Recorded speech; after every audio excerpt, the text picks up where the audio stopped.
Et si c'était possible de progresser dans la compréhension et la communication avec l'autre? Je suis Chantal Moisan, coach, thérapeute et formatrice.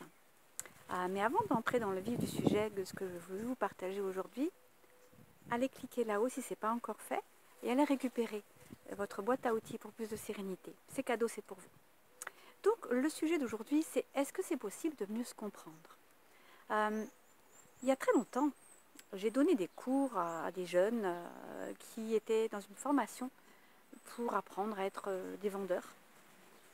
J'ai appris en même temps qu'eux, en fait.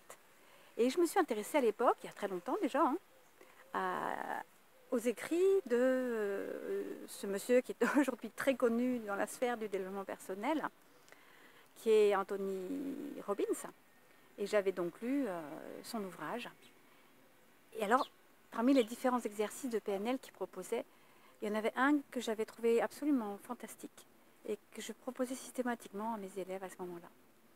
C'était le coup du chapeau. Vous connaissez le coup du chapeau? Moi, ça m'avait vraiment marqué. On donnait à tout le monde ce mot, chapeau, et on leur demandait de dessiner. C'était quoi l'image qu'ils avaient dans la tête à ce moment-là?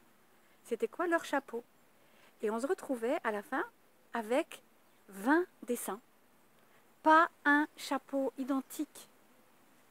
Et alors là, je commençais mon cours de communication comme ça, en leur disant, on croit que lorsqu'on dit chapeau, l'autre a dans la tête la même chose que nous, mais ce n'est pas du tout le cas. Donc, la première des choses à vérifier, c'est quoi la réalité de l'autre? Qu'est-ce que lui voit quand j'utilise un certain mot? Qu'est-ce que lui entend quand je lui donne ma communication? Et si on prenait ne serait-ce que le temps de vérifier c'est quoi la réalité de l'autre pour qu'il nous raconte un peu son monde. Chacun a un univers particulier à l'intérieur de lui. Et heureusement, il y a des passerelles, il y a des ponts, on peut se rencontrer, on peut échanger, on peut partager. Mais on ne peut partager que si on va chercher c'est quoi le chapeau de l'autre. Et ça, finalement, cet exercice que j'ai dû apprendre pour l'apprendre à mes élèves, il m'a beaucoup accompagnée tout au long de mon parcours, même si je suis partie tout à fait vers autre chose derrière. Cet enseignement-là, je l'ai trouvé d'une pertinence redoutable. Donc, quand vous discutez avec quelqu'un, si à un moment donné, vous n'arrivez pas à vous comprendre, peut-être que c'est simplement que vous n'avez pas vérifié c'est quoi son chapeau. Voilà, donc je vous laisse simplement avec ça, cette chose-là à réfléchir, à expérimenter. Et on revient à un des accords Toltec aussi que l'on trouve.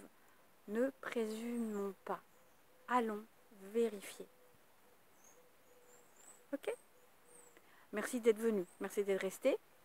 Si ça vous a plu, si ça vous a aidé, partagez, commentez, faites circuler et abonnez-vous. À bientôt.